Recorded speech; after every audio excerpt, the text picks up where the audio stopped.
আমার প্রিয়জনেরা, যীশু খ্রিস্টের নামে আমি আপনাদের অভিবাদন জানাই। আপনারা কি ভালো এবং সুস্থ? আজ আপনাদের একটা জায়গা দেখাতে চাই। আমাদের যীশু মুক্ত করেন সেবায় আপনারা অনেক জায়গা দেখেছেন। এটাও একটা উদ্যান। আমাদের সেবা কার্যে কিছু বছর আগেই ঈশ্বর আমাদের এই উদ্যানটি দিয়েছেন। আমি ঈশ্বরকে জিজ্ঞাসা করি, কেন আমাদের হাতে এই উদ্যানটি দিয়েছেন? প্রভু বলেন এটা প্রার্থনা উদ্যান করতে হবে। প্রভু বলেন আগামী দিনে অনেক অনেক মানুষ এসে এই জায়গায় প্রার্থনা করবেন। যখন আমি ঈশ্বরের কাছে প্রার্থনা করি, ঈশ্বর বাইবেলের 3টি উদ্যানের বিষয়ে বলেন, আমি অধ্যয়ন করি। সেই অনুসারেই 3টি উদ্যান বানানোর জন্য ঈশ্বর পরিচালনা করেন।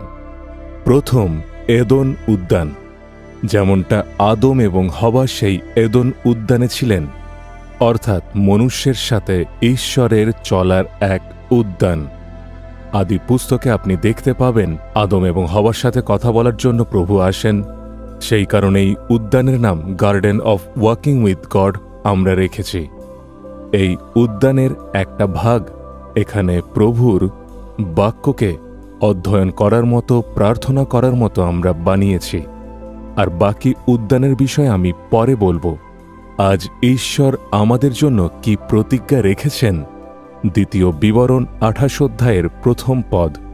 তবে তোমার ঈশ্বর সদাপ্রভু পৃথিবীস্থ সমস্ত জাতির উপরে তোমাকে উন্নত করিবেন। ঈশ্বরের ইচ্ছা আপনি যেন শ্রেষ্ঠ থাকেন। যদি আপনি পড়াশোনা করেন, সবার থেকে আপনি উচ্চে থাকবেন। যদি আপনি কাজ করেন, সবার শ্রেষ্ঠ আপনি হবেন। যদি আপনি ব্যবসা করেন, সমস্ত লোকেদের থেকে আপনি উচ্চে থাকবেন। এটাই ঈশ্বরের ইচ্ছা। আপনাকে মস্তক স্বরূপ করিবেন, পুচ্ছ স্বরূপ নয়, এমনটা ঈশ্বরের প্রতিজ্ঞা। ঈশ্বরের ইচ্ছা আপনি সর্বদাই উচ্চ স্থানে থাকুন। আপনার জীবনেও প্রভু এমনটাই করবেন। আপনি হয়তো বলবেন, আমি এত চেষ্টা করি, কোনো কিছুতেই সফলতা পাই না। আপনি নিজের চেষ্টার দ্বারা আগে এগোতে পারবেন না। নিজের চেষ্টার দ্বারা করলে দুঃখ এবং বিপদ আসবে। ঈশ্বরের দ্বারাই করতে হবে। প্রভুর দ্বারা উচ্চে থাকার জন্য কি করতে হবে? সেই বাক্যেই আগে লেখা আছে, আমি তোমাকে অদ্য যে সকল আজ্ঞা আদেশ করিতেছি, যত্নপূর্বক সেই সকল পালন করিবার জন্য যদি তুমি আপন ঈশ্বর সদাপ্রভুর রবে মনোযোগ সহকারে কর্ণপাত করো, তবে তোমার ঈশ্বর সদাপ্রভু পৃথিবীস্থ সমস্ত জাতির উপরে তোমাকে উন্নত করিবেন।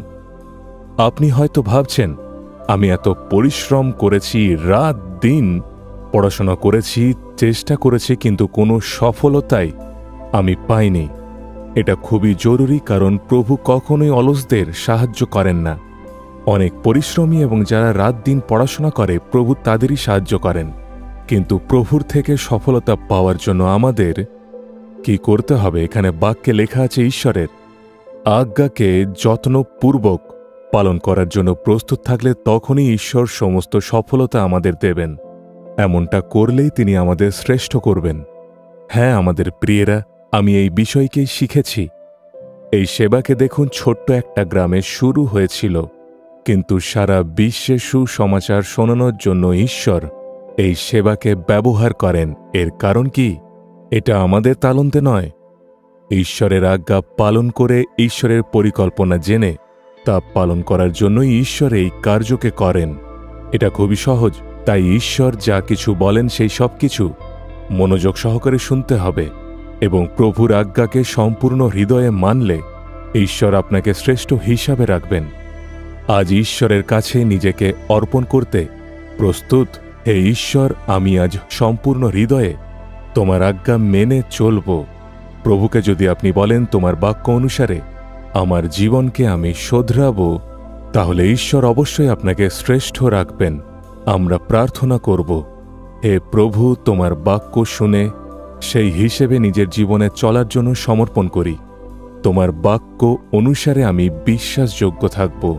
তুমি যেমনটা প্রতিজ্ঞা করেছ সবার থেকে শ্রেষ্ঠ রূপে রাখবে।